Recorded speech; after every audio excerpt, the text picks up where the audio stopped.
Bueno, me hace, como habíamos quedado la vez pasada, vamos a ver la última conferencia, queremos que haya muchas más, nosotros conocemos y hemos encontrado de Jacques Lamina. Vamos a escuchar y después vamos a hacer la conversación.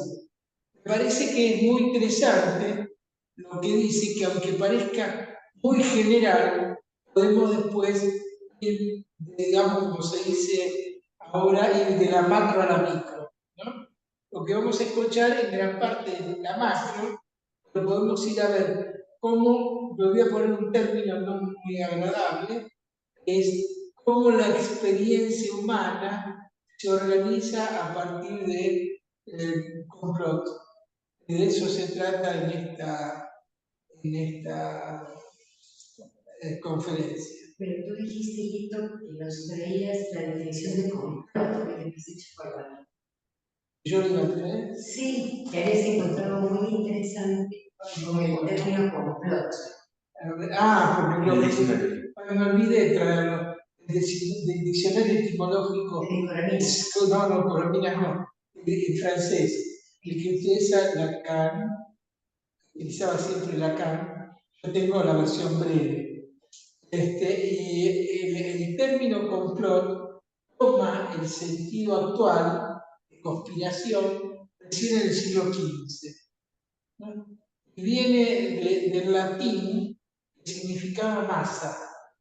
No masa como masita, que para comer a esta hora, sino masa en el sentido de psicología de las masas, ¿no? A la multitud.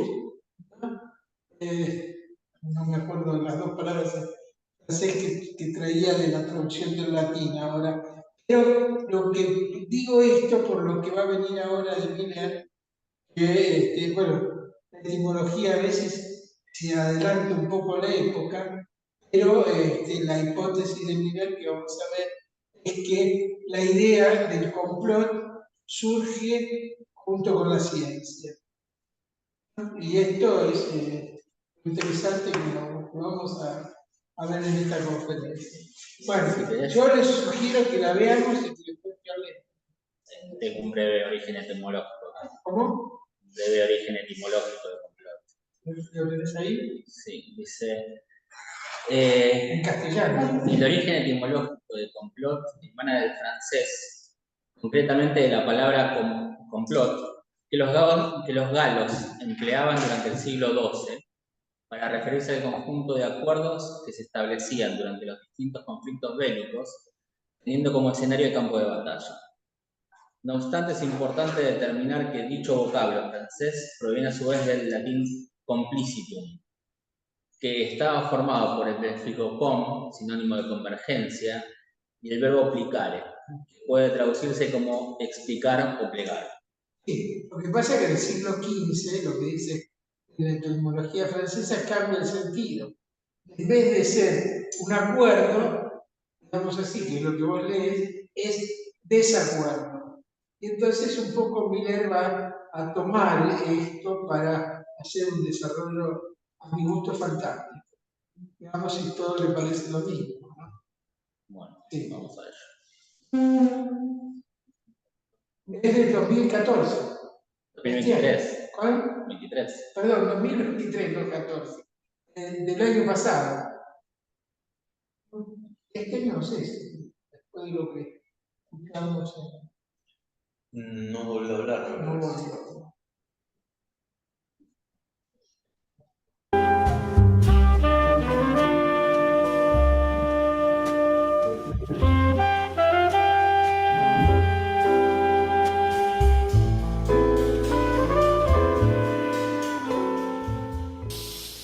Il me semble que c'est le complotisme à proprement parler, le discours complotiste, comme on l'a employé l'expression.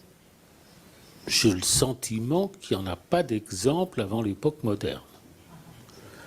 Que ni l'Antiquité ni le Moyen-Âge n'ont connu le complotisme. Il y a eu des phénomènes de grande peur,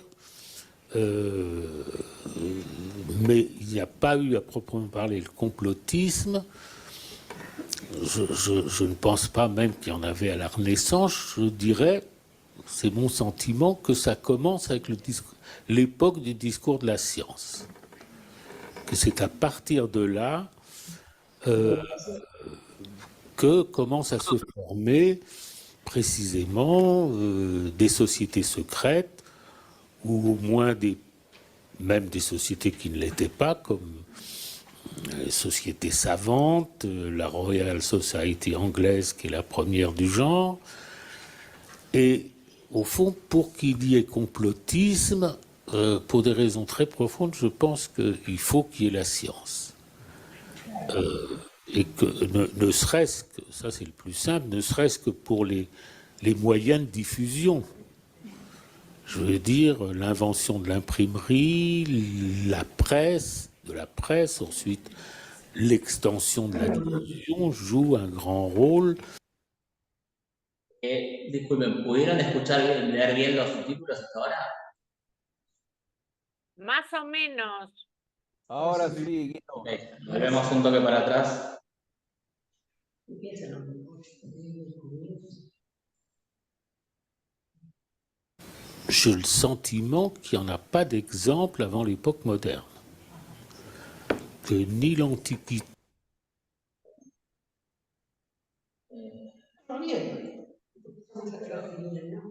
Il corte. ni le Moyen-Âge n'ont connu le complotisme. Il y a eu des phénomènes de grande peur, mais il n'y a pas eu à proprement parler le complotisme.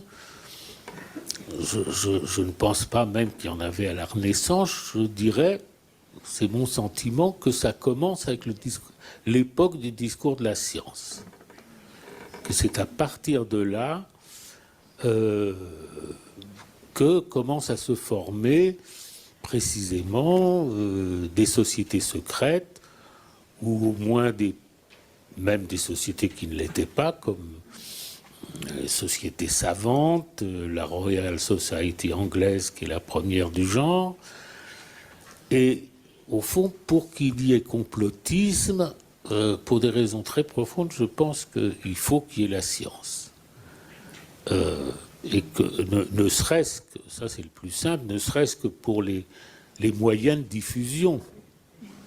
Je veux dire, l'invention de l'imprimerie, de la presse, ensuite l'extension de la diffusion joue un grand rôle dans le phénomène complotiste. Et aujourd'hui, les médias, bien entendu. Il me semble qu'on ne trouve rien, par exemple, chez Platon ou Aristote, qui évoque le moindre phénomène complotiste. Sauf erreur, je ne vois pas le phénomène s'affirmer avant le XVIIe et le XVIIIe siècle. Et aujourd'hui, en effet, ça atteint un pic. Attends, on n'a peut-être encore pas tout vu. Qu'il y ait eu des complots depuis toujours, ça c'est vrai. Des coups de force préparés en secret, des coups d'État. On a chassé des pouvoirs, des tyrans. Ça, ce thème est là. Le complotisme, c'est autre chose. Et même si on pouvait imputer aux Templiers d'être des comploteurs, c'est pas pour autant qu'il y avait un discours complotiste à proprement parler, me semble-t-il. Alors, je ne sais pas si je pourrais, parce que ça m'a inspiré le thème du complot, j'ai mis sur le papier quelques remarques. Alors, il me semble qu'on s'accorde à reconnaître dans le discours complotiste un délire. Il faut encore savoir quel délire, quel type de délire. On a posé la question. Est-ce un délire de persécution? Moi, je réponds non, parce que le complotiste n'est pas un persécuté. Ce sont les autres, c'est la masse, c'est le commun qui sont persécutés. Lui, le complotiste, avant tout, il interprète, il déchiffre et enfin il sait. Donc je dirais au plus simple que si c'est un délire, le complotisme est un délire d'interprétation. Alors comment procède-t-il? Je dirais par collection et par connexion. Il collectionne des faits épars, il établit entre eux des connexions, il reconstitue un puzzle, il dessine un réseau, et ce faisant, il donne du sens. C'est un donneur de sens. Et ce sens, on le constate, est animé d'une puissante dynamique puisqu'il s'étend à tout événement. Et on peut dire, pour faire une formule, qu'il n'est pas de complotisme qui ne se présente comme une pandémie sémantique. C'est que le sens appelle le sens. Je songe à ce que Lacan disait du symptôme, qu'il ne faut pas le nourrir de sens, car il en sera d'autant plus affamé qu'un appétit insatiable, il en voudra toujours plus, et ça ne fera que le faire croître. Au fond, c'est comme le surmoi, le symptôme, vous lui cédez et ses injonctions se font d'autant plus insistantes et ne cessent de croître et multiplier. Alors, le complotiste, donc, qui collectionne, qui fait des connexions, est logicien. Il met en ordre la réalité. Celle-ci se présente comme un amas de phénomènes disparates, d'événements aléatoires, mais pour le complotiste, il n'y a pas de hasard. Il dit, on peut dire que c'est son énoncé emblématique, ce n'est pas par hasard que. Autrement dit, il nie la contingence et il vous découvre la nécessité qui gouverne secrètement la réalité. Ce qui m'est venu, c'est de dire que c'est une providence à l'envers. Alors, on a pu définir les lois de la nature, c'est un logicien qui fait ça, comme des généralisations optimales. Pour autant que ces lois de la nature rendrait compte d'un maximum de phénomènes à partir d'un nombre minimal de principes. Maximum de phénomènes, minimum de principes. Et c'est là que triomphe le complotiste, car c'est un principe unique qui rapporte tout ce qui a lieu. Alors quel est ce principe unique? Les événements ne sont pour lui que des phénomènes de surface. En vérité, tous des épiphénomènes. Ce qui les produit et les gouverne, c'est une cause. La cause, avec un grand C, pas la cause freudienne, bien entendu. La cause, dont les phénomènes, les événements ne sont que des effets. C'est là ce qui me faisait dire précisément qu'il faut le discours de la science pour qu'il y ait du complotisme, parce que le complotisme est basé essentiellement sur un rapport de causalité. Alors cette cause, vous ne la connaissez pas, puisque vous êtes attaché à la surface des choses. Cette cause, vous ne la connaissez pas, le complotiste, si. Alors, il m'est venu de dire que la cause, c'est comme la chose en soi chez Kant. Das Ding an sich. Je le prononce mal l'allemand, c'est pour que vous entendiez le mot das Ding. La chose en soi qui est suprasensible, c'est-à-dire qu'on ne peut pas en faire l'expérience.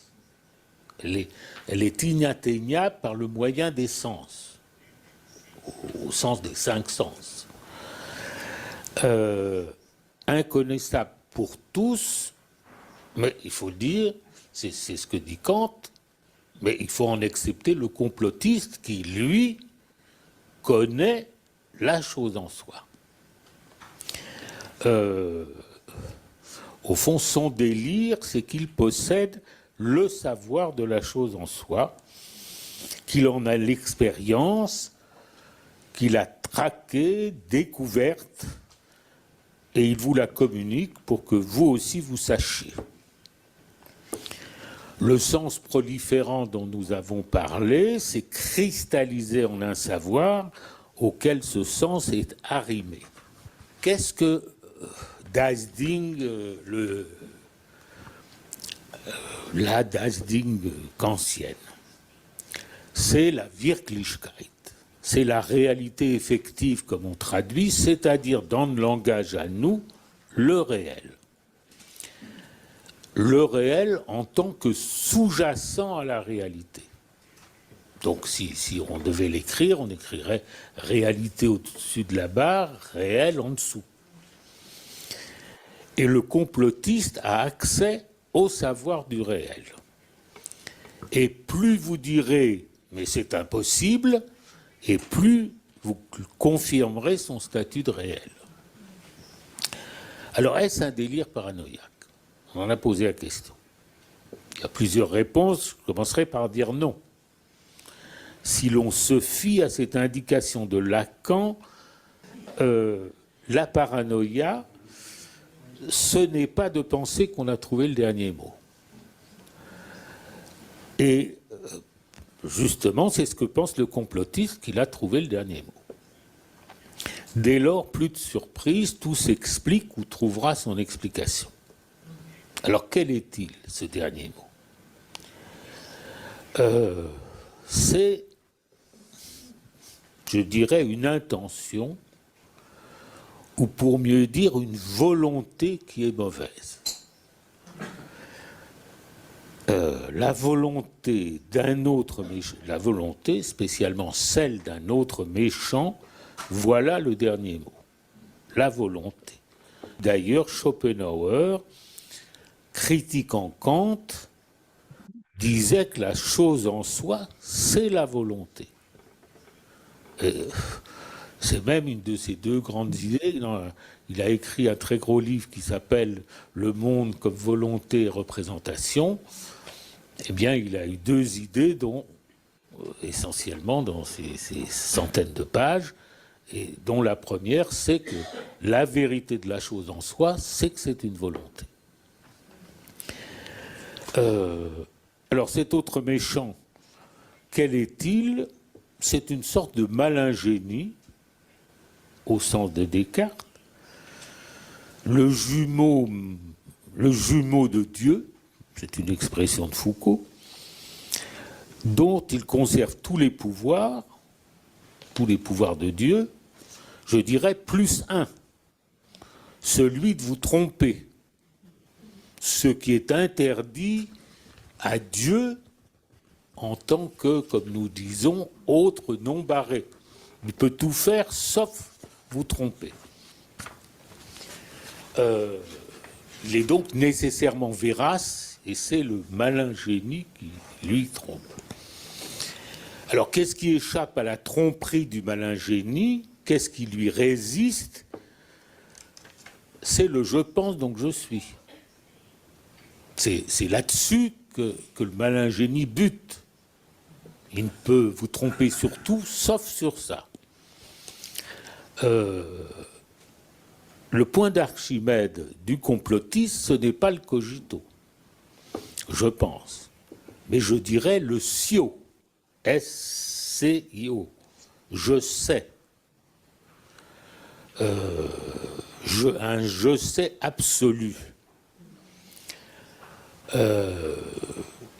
Un savoir absolu, c'est-à-dire un savoir qui n'est pas supposé, un savoir qui est index sui, selon l'expression de Spinoza, qui ne dépend de rien ni de personne. Pourquoi ne pas dire un axiome? Et alors, si c'est un axiome, tout démontre après coup sont bien fondés, puisque les preuves se multiplient à l'infini. Je vous l'avais bien dit. Alors j'ai dit volonté. Quelle volonté? Une volonté de nuire, certainement, mais aussi et surtout une volonté de jouir. Là, nous retrouvons la paranoïa au sens de Lacan,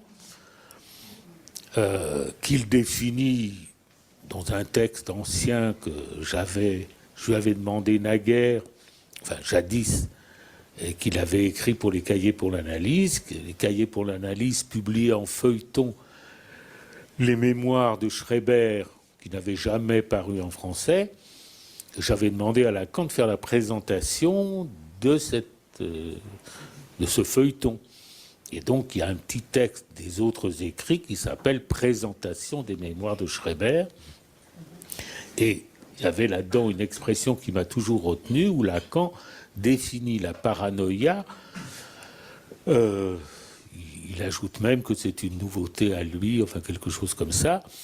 Il a défini la paranoïa comme identifiant la jouissance dans le lieu de l'autre comme tel. C'est-à-dire repérant la jouissance dans le lieu de l'autre, ce qui collera d'autant mieux quand il aura dit « l'autre c'est le corps ». Là, c'est quelques années avant. Bon. Alors, l'autre méchant, le malin génie, ou le diable, pour l'appeler par son nom, ben c'est de ça qu'il s'agit, c'est toujours, ça a d'ailleurs été employé comme mot, la causalité diabolique, est un autre qui jouit, qui est obscène et féroce comme le surmoi, et le complotiste n'a de cesse d'alléguer l'infamie de la jouissance de l'autre méchant. De mettre en exergue ses obscénités et sa férocité, ses insanités et ses crimes. C'est de ça que parle le complotiste. Et d'ailleurs, ça culmine toujours dans le mal fait aux enfants.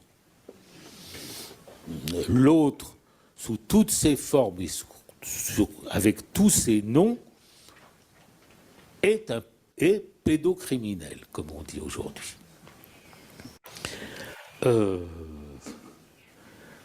Donc il arrive à la chose en soi, das Ding, nom de la jouissance pour Lacan dans son éthique, il arrive à das Ding de descendre de son inaccessibilité dans une expérience comme celle de Sade.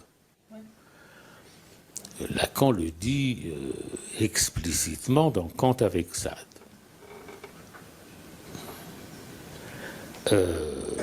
Qu'il évoque la chose en soi qui cesse d'être inaccessible et qui s'incarne dans l'expérience sadienne. Et en effet, ce que récite le discours complotiste, c'est la geste, c'est le récit de l'être suprême en méchanceté, selon le terme de Sade. L'autre, le grand hôte du complotiste, est sadien. Il est l'agent du tourment de toute l'humanité. Je termine par une remarque. Quelqu'un qui n'était pas n'importe qui a inventé un complot pour le bien. C'est Balzac, dans le dernier roman qu'il a écrit et que Lacan a cité, L'envers de l'histoire contemporaine, qui pourrait être le nom de tous les discours complotistes. Mais c'est ici un complot de charité, si je puis dire, celui des 10 frères de la consolation, qui déploient tout leur savoir-faire, qui s'emploient à toutes leurs intrigues, à toutes leurs manœuvres, au fin de venir en aide aux malheureux et de faire de proche en proche le bonheur de l'humanité.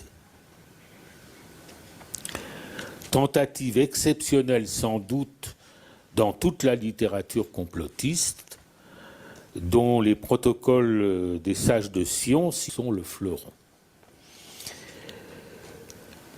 Je terminerai par cette pointe. Et si les psychanalystes aussi étaient des frères de la consolation, à quoi peuvent-ils prétendre sinon à rendre un peu plus vivable le monde dans lequel nous sommes entrés? Nous sommes entrés, pour parodier Baudelaire, sous le fouet du bourreau sans merci qu'est le discours de la science. Et sans le discours de la science, sans doute n'y aurait-il pas ni psychanalyse, ni complotisme.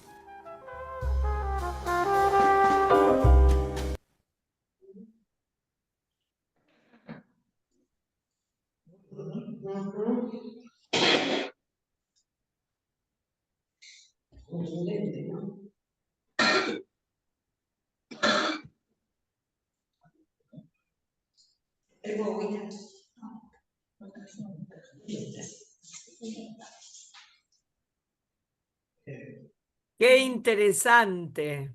Maravilloso me pareció. Ah, ¿por qué Alicia te pareció tan interesante y maravilloso?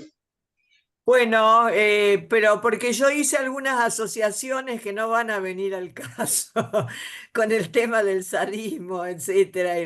No, muchas cosas. Me pareció excelente, tan es así que traté de grabarlo. Está subida a Miller TV. ¿Cómo? ¿Cómo? Pone en Miller TV, desaparece toda una lista de conferencias de Pilar, está subida ahí, en YouTube. Ah, qué bueno lo que me decís. No, y aparte me gustó también esa otra versión del complotismo, digamos, ¿no?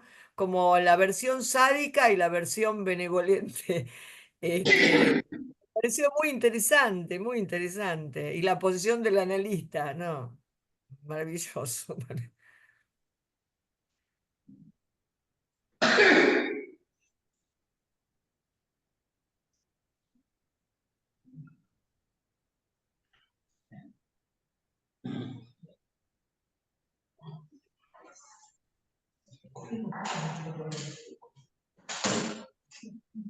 Ese contrapunto con Balzac.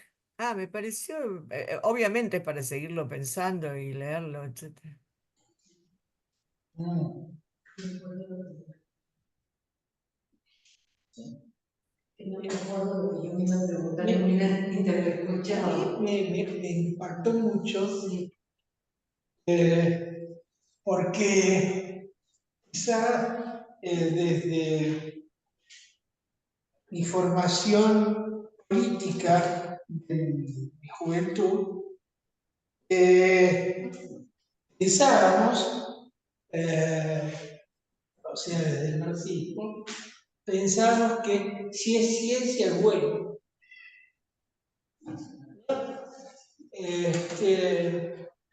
Y me parece que Miller está dando vuelta exactamente eso. Que si se necesitó la ciencia para que haya complotistas, también por eso hay psicoanalistas que yendo en contra del complotismo permiten vivir un poco mejor. Todo lo que se pueda, que no es mucho, pero algo con el psicoanálisis se puede. A mí me parece que esto es fantástico, pero todo el desarrollo lleva a pensar, me parece a mí, podemos debatirlo esto, es que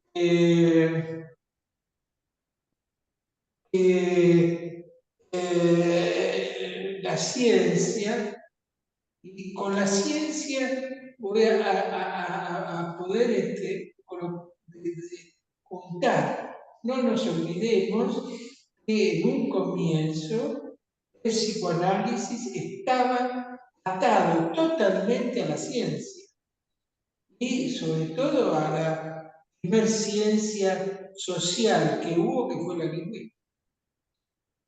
¿No? Con Saussure nace la ciencia, pero lo que inventa Saussure es una máquina fabulosa con su algoritmo de producir sentido, ¿no?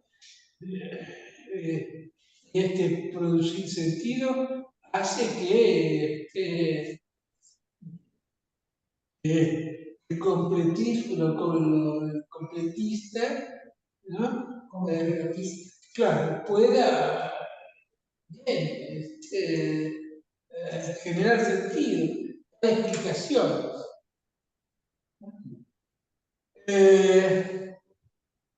Me parece que la otra cosa que a mí me impactó mucho es que el completismo, por eso en relación con la lingüística, pone en cuestión el saber. No cualquier saber, como el saber hacer, digamos, sino pone en cuestión el saber que surge a partir del Kant en la teoría del conocimiento. Porque el otro, la maldad, es el Dios engañador. Y el Dios engañador es el producto que hace que haya un punto arquimidiano para la ciencia, que es el cogito. ¿No? O sea, a partir del cogito cartesiano, no solamente Dios sabe, sino el hombre puede saber. Y alcanzar la cosa en sí. ¿Cómo? Y alcanzar la cosa en Y sí. la idea sería, sí, alcanzar la cosa en sí.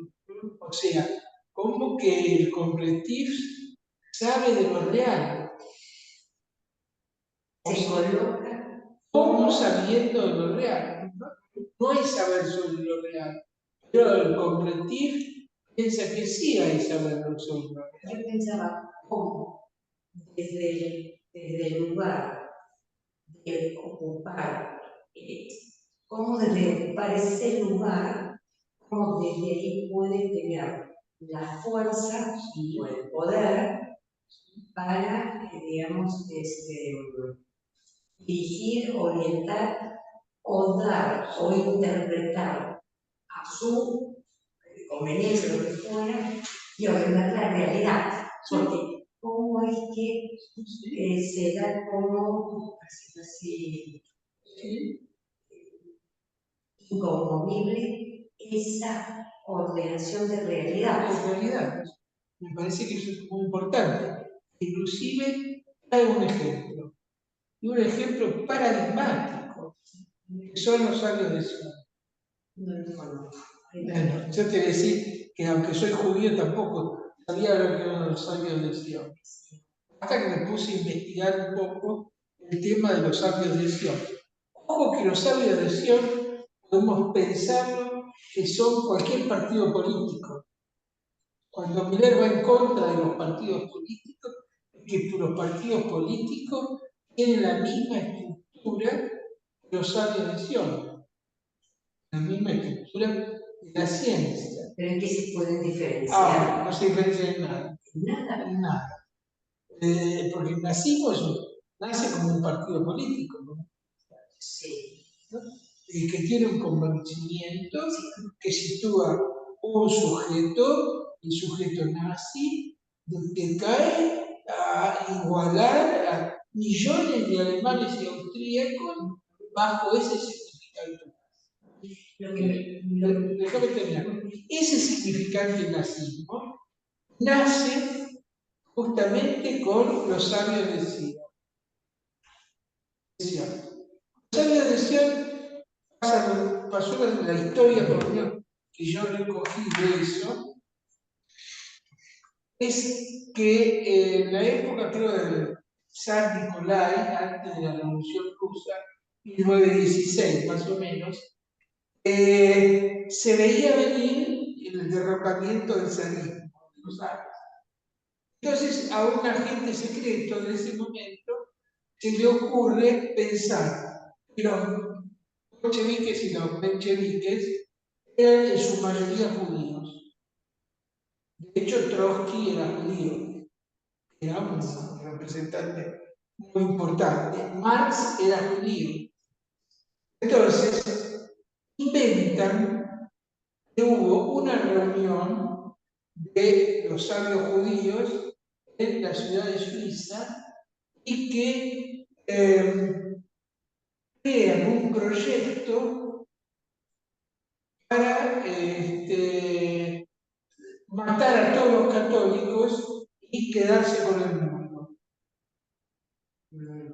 Esto, el libro de Sion, que fue leído hasta por figuras como Winston Churchill, que después cuando ve lo que es el nazismo, sale a disculparse y gracias a dos periodistas se vieron que era apócrifo y que nunca existió esa reunión de los sabios.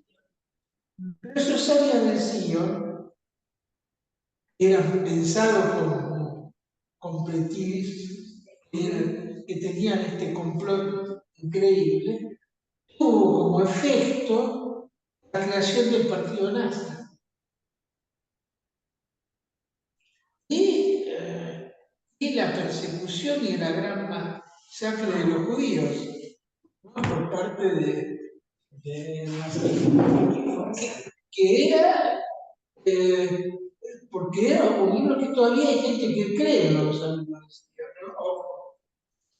Más allá de Auschwitz y todo lo que se puede ver ahí, de cómo suponer el saber en el otro lleva el saber y el gozo en el otro, o sea, que el otro sabe lo que quiere gozar, en este caso de los judíos, de hacerse cargo del mundo y terminar con el catolicismo y con todas las otras religiones, llevó a este punto, ¿no? Que fue una de las atrocidades del siglo XX. Por eso me parece que hay que remarcar lo que allí Jacques Miller pone en relación al libro de Sion, de los sabios de Sion.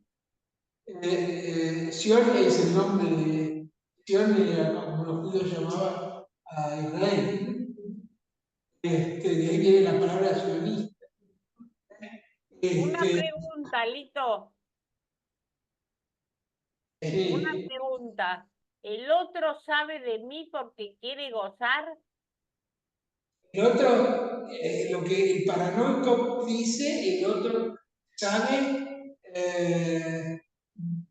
sobre mi goce, sabe sobre el goce. Sobre el gozo. Es una frase de Lacan que está ahí en la presentación a la memoria del presidente Sherman, que dice que la paranoia se constituye por situar el gozo en el lugar del otro. El otro, por definición, no goza, porque es puro significante, por lo menos hasta lo que mismo Miller dice con el cuerpo, cuando entra la noción del cuerpo. Pero antes de la noción del cuerpo, el otro es el saber, o sea, la relación significante. Y uno puede observar, ¿no? Cómo en cualquier lugar que lo situemos, somos complotistas. Siempre pensamos que el otro goza, juntando algunas cosas, y terminamos siempre en la cuestión del otro espíritu. Y hemos visto, creo que aquí también hemos visto la conferencia con Mandatura. Sí, claro. Y que Miller insiste en que todo discurso es paranoico. Y que entonces todo discurso es complotista. Sí, también en ese sentido digo, si todo saber es el otro, Vos, y saber. claro, también. Entonces precisamente ya el pensar, el sostener la noción de sujeto, es ya caer en el complotismo, Sí, es caer en la creencia de que hay una causa. sí, claro. El creer que hay una causa. Pero de una causa no inalcanzable. no alcanzable. A ese punto. A ese punto. El completista, los completistas creen que no hay repetición, ¿no? Que hay repetición en el lugar donde hay. Por eso el psicoanálisis debe estar en un punto donde salir del látigo del verdugo, como diríamos Baudelaire. Me parece que es muy importante porque cambia también la finalidad del psicoanálisis, ¿no? Donde el psicoanálisis no es algo que tiene que ver con la posición de objeto, con un saber como está constituido en el atraviesamiento del fantasma, sino que el psicoanálisis es el único lugar que permite salirse del látigo del verdugo. Y el látigo del verdugo es creer que hay un otro cosa, ¿no? Los argentinos sabemos de eso, ¿no? Sabemos las divisiones que se han generado a partir de pensar que el otro goza, ¿no? Y que sabe lo que goza. Inclusive hay un punto. El dedo de Alberto, lo que escucho mucho decir. ¿El dedo? El dedo de Alberto. Cuando en los tiempos de pandemia advierte con el dedo así levantado, nadie sale, qué sé yo, mientras que están en parranda. Pero el tema es con el dedo. Con el dedo, sí. Bueno, ¿qué éramos todos aquellos? Yo no era demasiado obediente. En la época de la pandemia me quedé encerrado, no hacía nada, pensé que como médico podía salir a la calle. Pero no lo hice, me quedé encerrado y todo, demasiado obediente. ¿Por qué? En realidad, lo que se suponía que el otro hacía otra cosa que lo que mantenía la regla del saber científico, entre comillas. Esa época era un completista. Yo me voy a dar cuenta de la pobre viejita que estaba ahí sola en Plaza Francia y que vino la policía y se la llevó porque bajaba a tomar sol donde no había nadie. Ah, cierto. Y lo otro, que es muy cercano a mí, porque es el hermano de mi nuera, Ariel, El remero. sí, el remero. No el apellido, Suárez. Sí. Ariel Suárez, que estaba solo en medio del río, ¿no? Y el helicóptero, se cagaba de risa él, porque aparte los conocía de toda la vida, ¿no? Él siempre se entrenó ahí, conocía la perfección y todo. Pusieron un montón de cosas, hicieron un quilombo bárbaro para un tipo que estaba remando el río solo. ¿Y qué se suponía? Que ese hombre era un complot en contra de aquellos, ¿no? Sí, paranoicos que pensaban que nos estaban perjudicando a todos con si uno salía a la calle.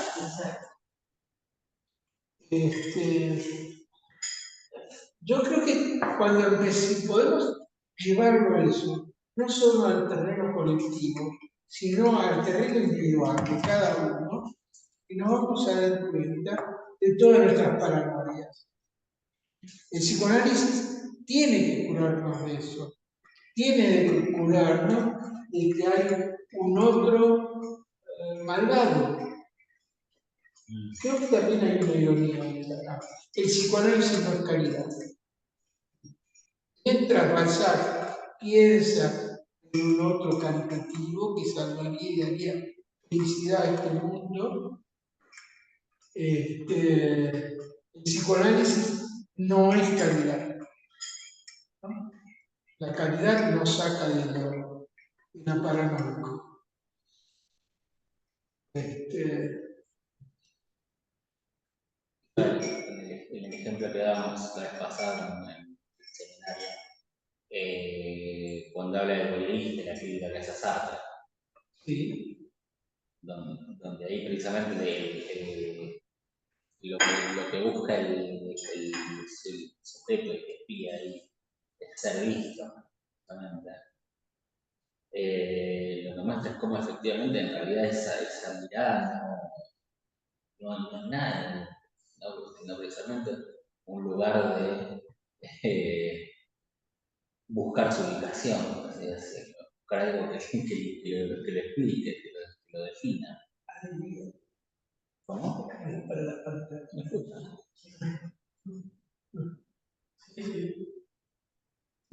Esto de que el sujeto está pintado en el cuadro. Yo no sé, Guillermo no lo tomó, pero lo voy a tomar yo porque me interesa me gustaría ver si lo podemos debatir. En el seminario 3, Lacan trae los versos de Regine sobre un complot.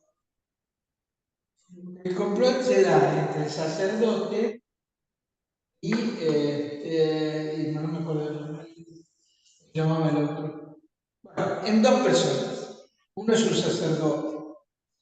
La idea era que ninguno de los dos estaba seguro si el otro estaba haciendo un complot contra el rey Atalía. Entonces, lo que se juega en ese verso, que Lacan pone el acento, es que en el lenguaje hay ciertas palabras que permiten, ¿no?, hacer un complot. Y esa palabra es nada menos y nada más que el nombre del Padre. Porque lo que aparece ahí, en esa cuenta, no sé, en el verso de Racine, es que cuando ese personaje, no me acuerdo el nombre, uno dice, solo temo a Dios, se cae inmediatamente la idea de que los dos están en el mismo complot. O sea, me parece muy interesante porque lo que Miller dice, que el complot es como el síntoma. Cuanto uno más le da sentido, más abona el superior feroz, la velocidad del superior. Y el sentido, demuestra acá en el seminario 3, lo da el nombre del Padre. Lo da el nombre del Padre. ¿Por qué? Porque recién se encuentra el sentido que los dos estamos en contra del rey, y queremos complotar en contra del rey, al que le supamos la tiranía y todos sus voces, cuando se dice que yo solo te morí. Hace poco una presidenta dijo lo mismo, solo hay que temerlo a Dios, un poquito a mí, ¿no? Pero introdujo también ahí lo mismo, que es el nombre del Padre, ¿no? Y el nombre del Padre es, demostrado en el seminario 3 por Lacan, es el punto de capitón. Es el punto donde cualquier deslizamiento significante se detiene para generar una significación. Y uno puede decir, tomando el seminario 3 y la conferencia. Pues te escuchamos mucho eco. Sí. Aquí tengo la taza de café con leche en la mano. Como de modo medio tambeguetito. ¿Qué pasó? Nada, como dijo Guido que me acerco. Ah,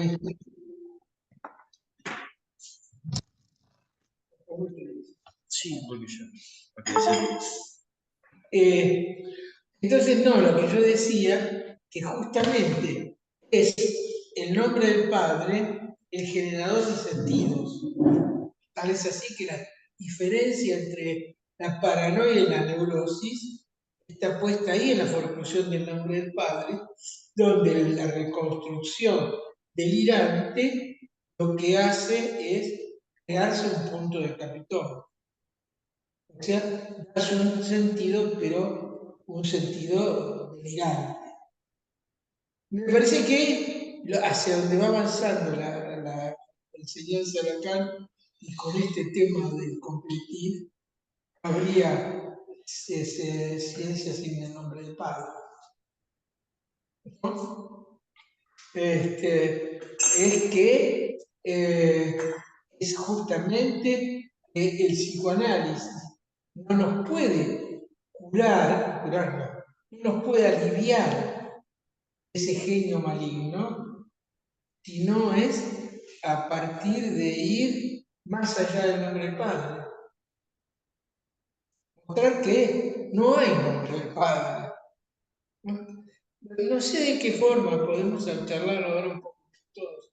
Se junta la conferencia de Miller sobre el día de Lang con esta conferencia que es el completismo. Me parece que donde tenemos que pensarla es que mientras el psicoanálisis se sostenga en el deseo, se sostenga en el otro como el otro del lenguaje, el otro del significante, Dasein, Heidegger, el psicoanálisis no podrá llevar nunca al hombre a este lugar de vivir un poco mejor, porque sería gozar de su cuerpo y no suponer que el goce está en el lugar del otro. Para mí es la conexión que hay entre las dos conferencias. Por eso Miller dice: yo no soy lingüista, yo hago lingüistería. O sea, que él también se desprende ahí de la ciencia, porque la ciencia inaugura este otro malvado, como dice Miller acá. Inaugura otro malvado y con eso hace un cierre. ¿En qué sentido? O sea, ahí se cierra todo, no hay más. ¿Vos qué decís? ¿Que ahí se supone un universo? Sí. Pero operando con esta lógica de todo. De todo. Sí. Sí. No hay nada que dé más consistencia a una excepción. Si funcionó los sabios de Sion, es porque lo que se necesitaba para poder hacer, por ejemplo, tener la revolución rusa, para no caer siempre en el nazismo, era situar a los judíos como enemigos. Es la lógica de Carl Smith, en última instancia, y que era una iglesia para Carl Smith. Después se fue luchado, pero fue el principio de la SS. ¿A los judíos qué? ¿A los judíos qué? No dije los judíos, dije a Carl Smith. Ah. Era de la SS. Ah.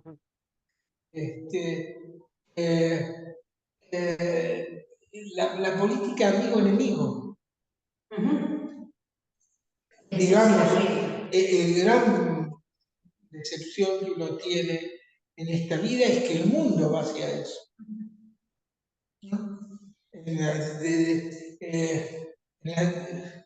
En la separación entre libertarios y populistas, entre musulmanes y judeocristianos, todo el tiempo estamos funcionando en eso. Por eso me parece que el psicoanálisis y la escuela, porque sin escuela no hay psicoanálisis, es el único punto que permite, y creo que no a todos, poder salir de lo que decíamos, del látigo del verdugo. Sí, esa es la frase de ¿no? ¿Cómo salir del látigo del verdugo? Me vuelvo a dar, siempre vuelvo a lo mismo, pero me hace pensar en esto de cómo todo discurso, al fin y al cabo, es paranoico, complotista, en ese sentido. En tanto, sostiene una subjetividad. ¿Sí? Siempre vuelvo al cuento este de Borges, donde Ese es el lee cuento con Jesús. Fundó la MP, digamos. Don Urban Borges. Está en ficciones, creo que es el primero.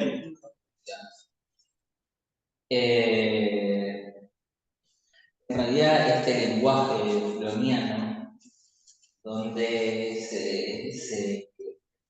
se habla sin objetos, Browniano, dijiste. freudiano, Browniano. por ejemplo, en vez no se dice salió la luna, sino, por ejemplo, lunecer. Sí. Sí. Bueno, en hebreo es eso. No exactamente porque existe el yo. No. Existen los pronombres ahí. Pero precisamente sería un idioma libre de pronombres. Libre de pronombre. Que nace en realidad, el mito que cuenta Borges es a partir del horror del gobernante de Clon ante los espejos que estaban prohibidos y cualquier superficie reflejante, porque duplicaba la realidad en una farsa. A partir de eso, digamos, se desarrolla el lenguaje croniano, esa premisa. Digamos, un discurso que no fuera exemplar, intentando hacer. En definitiva, eso sería un discurso que no fuese paranoico, que no fuese complotista. Un discurso que no ponga una representación en lugar del objeto. Ahí mismo, vos nombraste el objeto, por eso me acordé de esto. Cuando Miller dice que el completismo lo que lo avala, lo hace crecer, lo hace ser, quizá como decía Heidegger en la Carta a los Humanistas, la publicidad es lo que sostiene justamente la tecnociencia, el capitalismo, que es el lenguaje, es en tanto que se da en este mínimo detalle el completismo, ¿no? Vos te compraste un iPhone, entonces ese iPhone te hace gozar mejor que mi Samsung. Yo quiero un iPhone. ¿Se puede que ese completismo reducir a eso? A reducir este mundo actual donde la película, la serie está envidiosa, ¿no? Para la envidiosa, véala la película. Para mí es así, no es gran cosa, pero esto lo muestra muy bien, ¿no? Para alguien que es la envidiosa, es que todo el mundo es un complot, ¿no? Porque el mundo tiene lo que ella cree que necesitaría para ser feliz. ¿No? ¿Qué? No la vi, pero qué interesante eso porque es la juntura de la tecnociencia con el complotismo. La lectura que hacíamos con la conferencia de Miller de 2012, Sí. pero completada con el complotismo. Que la tecnociencia le propone al hombre actual, empuje ese consumo, pero eso es un complot. Porque el que goza es el otro, yo nunca alcanzo el goce que el otro Y alcanza. el deseo es eso. El deseo es el deseo, siempre es el deseo del otro. Por lo tanto, el otro es un complot. Tiene lo que yo quiero. ¿No? El transitivismo infantil también. Me parece que podríamos dar miles de ejemplos de esto que Miller sitúa aquí con la noción, pero me parece que de cualquier forma lo que se sostiene, por eso traía lo de Ragin, porque la ciencia surge con el nombre del Padre, ¿no? Hoy estamos leyendo la diferencia entre el Dios de la fe y el Dios de los filósofos, según Pascal. No hay Dios, no hay Dios si para la ciencia necesita Dios, ¿no? Es cierto, ahí se me genera un problema. El Dios filosófico, que es Dios de los filósofos, como habla Pascal, no parece ser el Dios malo. Pero lo que Millet plantea como una astucia increíble, recién me doy cuenta, es que el Dios bueno es gemelo del Dios malo. Son iguales. La única diferencia es que el Dios malo es más perfecto que el Dios bueno. Porque el Dios bueno no engaña, en cambio, ¿no? El Dios bueno no engaña, el Dios malo engaña, el genio maligno. Ahora, el punto central en esto es ese punto donde el Dios malo puede sostener el cogito, como dice Miller acá. Sostener el cogito significa sostener la subjetividad. Por eso, Miller habla de la escuela sujeto que tiene que ser interpretada por el AE para que deje de ser la escuela sujeto y cada uno recupere su soledad, el ser el uno por uno. Y me parece que ese punto, con esta conferencia, se entiende muy bien. Porque la subjetividad, que vos lo dijiste, es la madre del completismo. Porque la madre del completismo, porque es el que sostiene en una unidad la multiplicidad de identificaciones, ¿no? En el cual el sujeto queda vacío.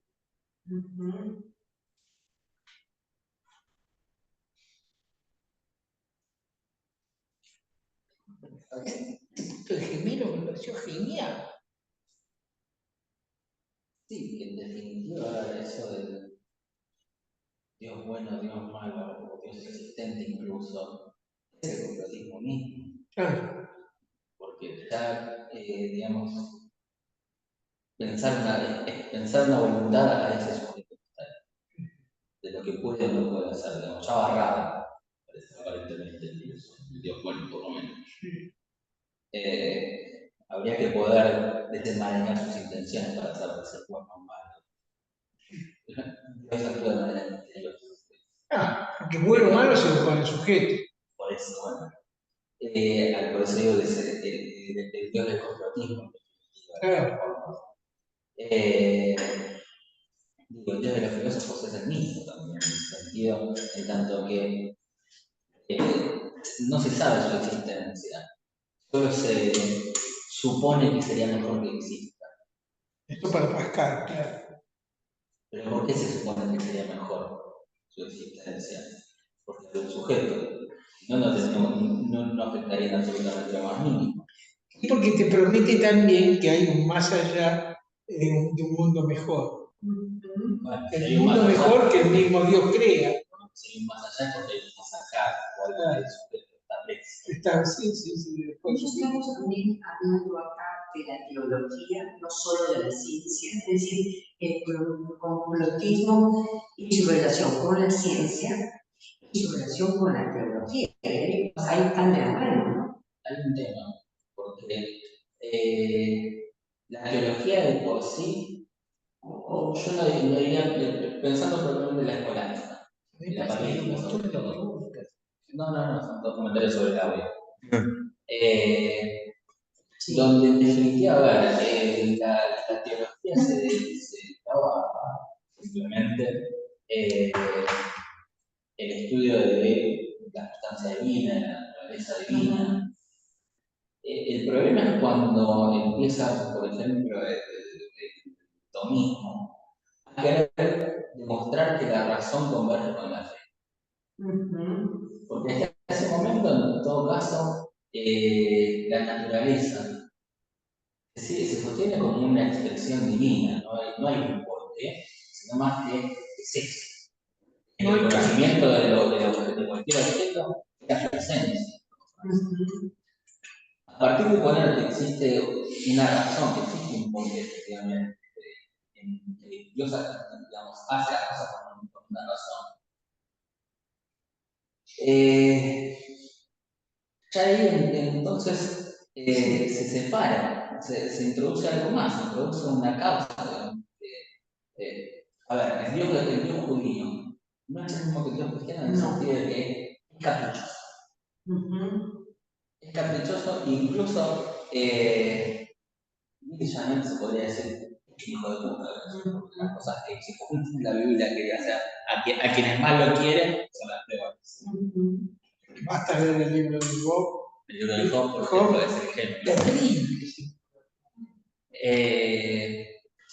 Pero en ese sentido, digo, cuando se piensa que Dios es racional, ya entonces se lo limita.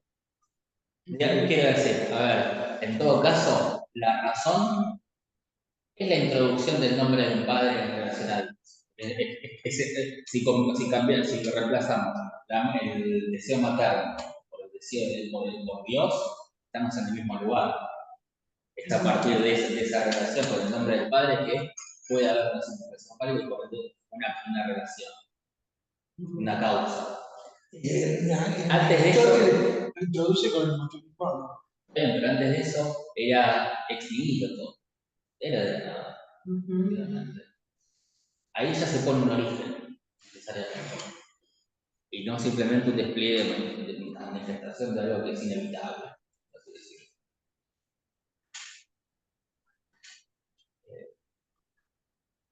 Quiere decir, a partir de ese momento se puede pensar que Dios es bueno o malo, porque, digamos, se lo puede interpretar. No sé, yo estaba pensando esta construcción del Dios católico en todo caso, no sé si católico, como se llama, como una figura que complot también. Sí, ¿Cierto? y porque fíjate, cuando Juan Pablo dice, todos en Cristo, introduce la noción de representación y universalidad. Pero mismo ver la historia de la Biblia es la historia de un complot. Digamos, si no existe el pecado original, tampoco tiene sentido que no. Claro. Es todo un recorrido para poder llegar a eso. Sí, se puede pensar. Hay varios complots.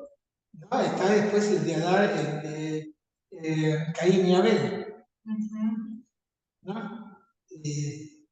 Y es extraño porque ahí en ese complot, Caín le dice, cuando Dios le pregunta a Caín, ¿dónde está Abel? Caín le dice, si vos lo sabés todo, ¿para qué me lo preguntás a mí? Sí. Entonces, es como si le dijera, dejate joder, ¿no? ¿Cómo no viste que yo maté a Dios si sos Dios? Y es así que es interesante porque Caín se va con una mujer y funda la primera ciudad por fuera del Edén. No solo eso, sino que precisamente comete el acto a sabiendas de que va a ser. ¿Sí? No piensa que va a salir de asesinato. No. No, que ya sabe que precisamente ya hay un testigo de que va. Sí.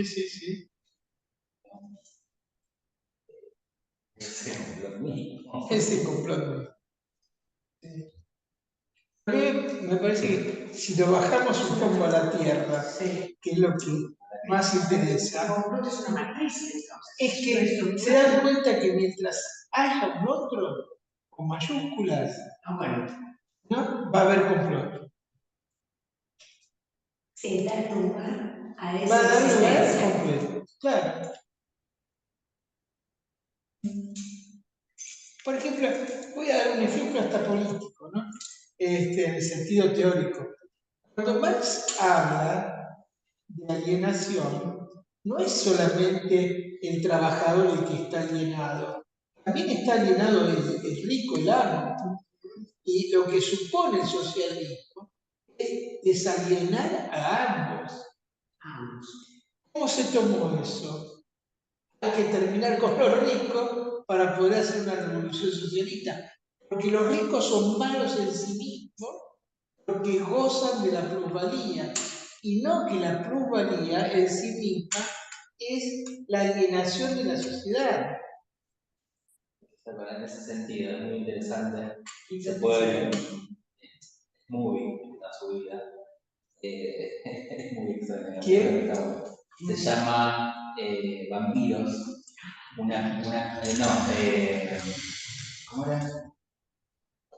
No, Tu pasante. Una comedia marxista sobre Una comedia marxista sobre vampiros. es muy sutil, muy graciosa, pero muy sutil. Ajá, sino son cosas que son absurdas que se van mostrando y se muestra precisamente eso. Cómo no se culpa al capitalista de la alienación, sino que se lo muestra tan marxista como el proletariado. Hay una película, no, una película, un libro, el de, ¿cómo se llama? El que hizo, escribió mi hermano, Orwell, que era socialista, comunista, de pronto se da vuelta, creo que después de la Segunda Guerra Mundial, por ahí, escribe una novela graciosa que se llama Rebelión en la Granja. ¿Escucharon hablar de Rebelión en la Ah, Granja? sí. ¿Vos la leíste? Una vez faltó en la facultad para olvidar una mañana de llorar.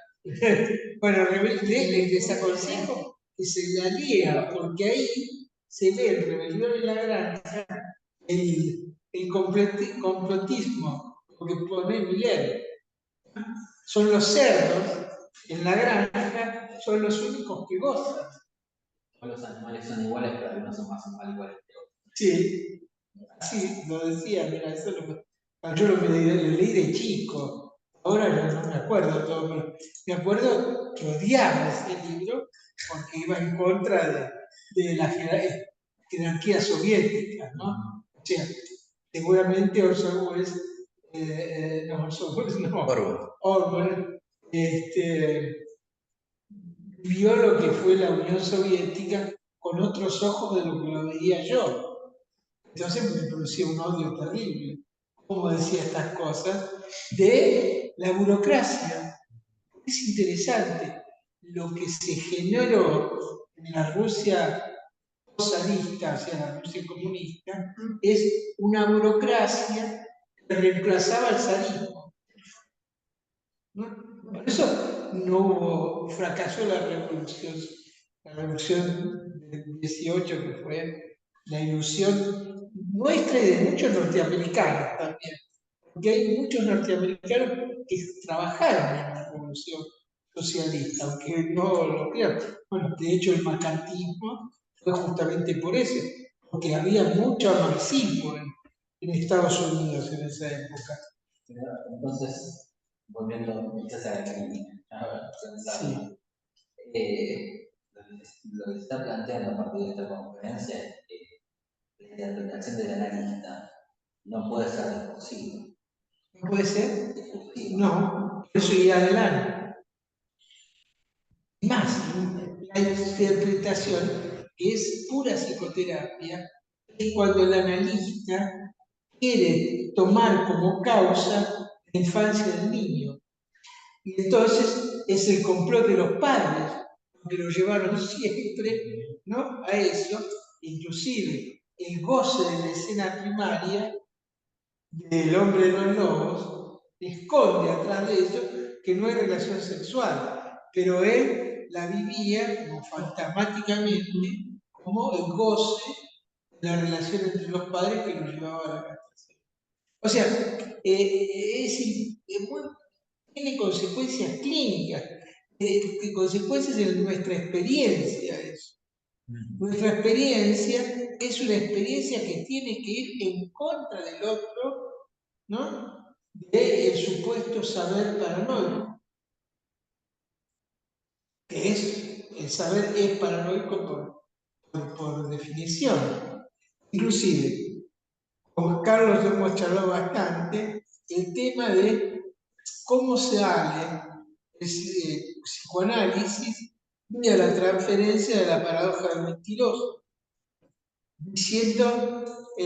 introduciendo el sé que miento, no hay paradoja. ¿Lo que instaura? Instaura lo más peligroso, es el sujeto supuesto al saber, y que es, por eso Lacan después puede decir que el psicoanálisis es una paranoia dirigida.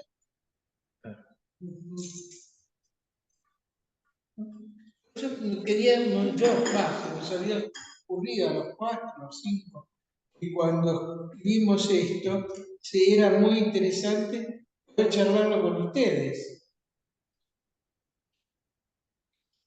No sé si hay alguien más que quiera agregar algo.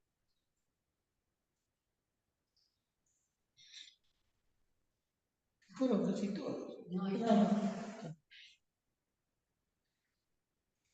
en el chat. No. Bueno. ¿Estamos hablando? El próximo lunes. Sí, el próximo lunes seguimos entonces con el seminario de la lógica del fantasma.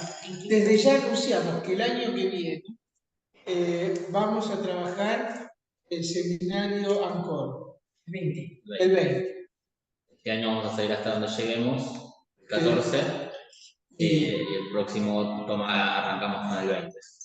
La idea es porque queremos acercarnos lo máximo posible al 26, que va a ser la jornada sobre no hay relación sexual. El seminario 20 está construido para dar una demostración que no hay relación sexual porque hay un goce que es el goce del cuerpo, el goce femenino, no fálico, Para el complotismo. y que escapa el complotismo. ¿No? Eso también es un punto. Que no todo escapa al complotismo.